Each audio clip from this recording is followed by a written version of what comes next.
Good morning, everybody. This is Shelly Shell. That part right there. I hope all my people's having a good day today. Today I just want to collaborate on a little topic of living poor.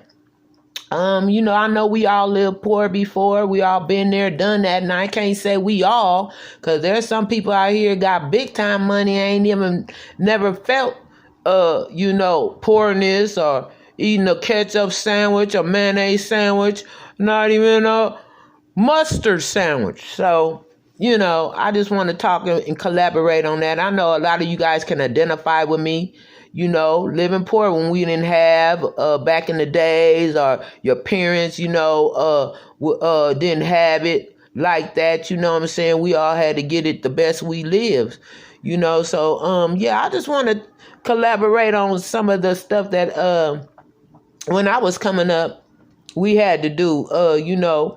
Living in San Diego back in the 70s, I was living with my grandmother, and she had a brain tumor, so, that let you know that she was sick and ill. And I think I was like 12 years old, you guys. And I had 3 siblings under me that I had to take care of. And it was like really sad because I really didn't even get to be a kid. You understand what I'm saying? At that age. Now, there's a lot of stuff I remember. There's a lot of stuff I don't remember. Coming up in San Diego, living poor. I know that me and my siblings and my grandmother, she used to wake us up at 4 a.m. To go fishing. And I love fishing right now because back in the days, going fishing, that was our meat. We didn't get no chicken and pork chops and liver and hot dogs and all that good stuff everybody eating today. No, buddy. Your food tonight is going to be fish and beans. So just imagine getting up every morning at 4 a.m, have to go drag these mealworms out in my grandmother's best friend's car, which her car had roaches in it. You talking about living poor. Man, I used to get car sick all the time. But anyway, so we get out there. It's 4 a.m, get our little poles out there. We didn't have no real pole. Only my grandmother did. Me and my siblings, we had to get a stick with a line on it. Yeah, buddy. Oh, man, those was the days. And it was hard of living. But anyway, so being out there all them hours, catching your food. Just imagine you back in BC, before Christ. How was they living? They didn't have no Popeyes, no Kentucky Fried Chicken. They ain't even have a Walmart, let alone a beauty shop, or to get their toes and nails done, or the hair, let alone they ain't even have no eyelashes. You couldn't even get eyelashes on back in the days. So you talking about living poor. So just imagine you out here, you 12, you taking care of some siblings, your grandmother is ill, your mom is gone to another city doing whatever she have to do. And it was really rough on me. I never knew that I knew how to clean fish, scale them, gut them, and then fry them.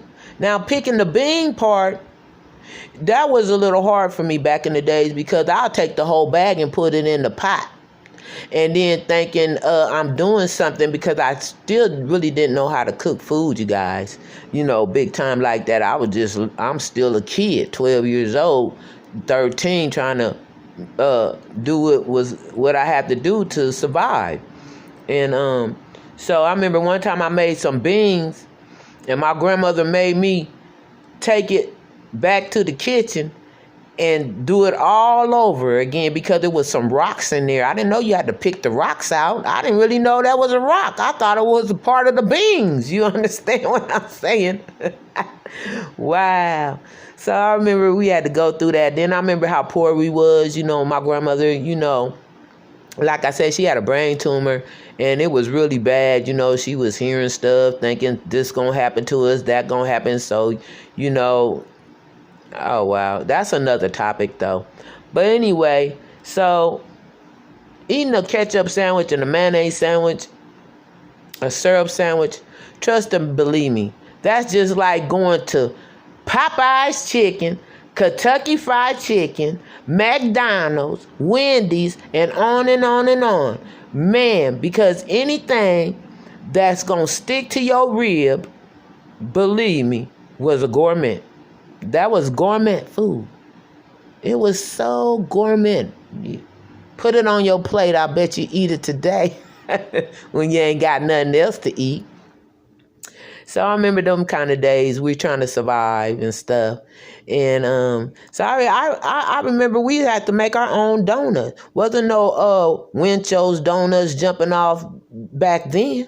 I ain't see one. We made our own donuts, apple turnover pie. I remember my grandmother used to go put a pot out there when it rained, and then we sit there and watch the pot fill up. Then she'll tell us to go get the pot, and then we'll drain it. She'll boil the water. Then she'll transfer that into some glass jars, because back in the days you didn't have cups, you had jars, drinking out of jars and stuff. And so you put it in the freezer. That's the best bottled water, fresh water you could ever have. You understand what I'm saying? So don't let these people make you think that you drinking fresh water out this bottle. That ain't nothing but faucet water. On God it is. And it's sad that you got to pay for something that really came out the faucet.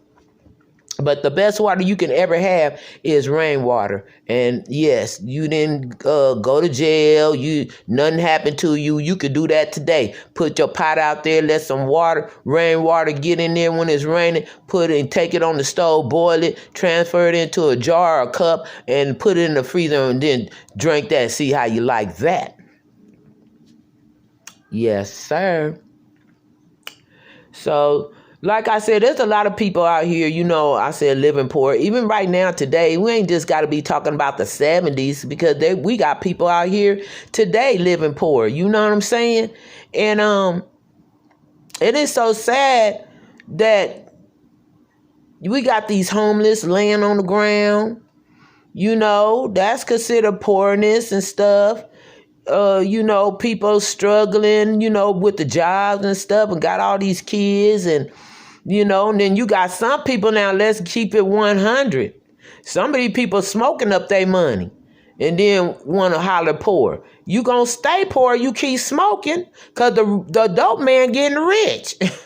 Man, my mama taught us that long time ago. She used to say, y'all smoking up boats, yachts, and car while the dope man sending their kids to the college. You ain't never lying. Thanks, Mom. But yeah, it's a lot living poor. It is. But that's why today I'm so grateful for everything I got. In the mighty name of Jesus, every little thing. I wouldn't care if it was a pencil or a pen. I wouldn't care what it is. It's mine, and I'm going to cherish it, because I remember the days when we didn't even have. So you can't knock the person. We all can't knock nobody that's living in poverty. The best thing we can do is help one another to stay positive, knowing that there is a better life somewhere out here. We just really got to want it. I just thank God that I experienced learning how to fish, because fishing, like I said, that was our meat. We didn't have steaks, chicken, all that good stuff people eating today. We had to get up every morning at 4 a.m. and go fishing Monday through Sunday, and church. And I ain't even see a grocery store. I swear on God, I didn't see no grocery store. That's what I'm saying. I didn't have the stuff that everybody eating today or had back in the day, because we did not see a grocery store. My grandmother didn't go to no grocery store. Please. My grandmother made sure it was fishing every day, and a whole bunch of beans. Now let's talk about, you want to talk about the mayonnaise sandwiches, the ketchup sandwiches, the syrup sandwiches. Let's just top it off, you guys, with a box of powdered milk. Or how about a box of powdered eggs?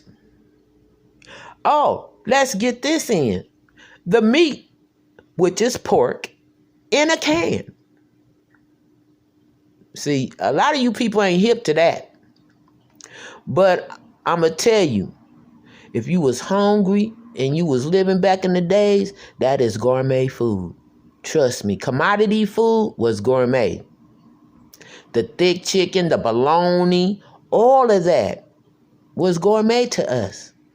So I just want to say, this is my first time ever speaking on this.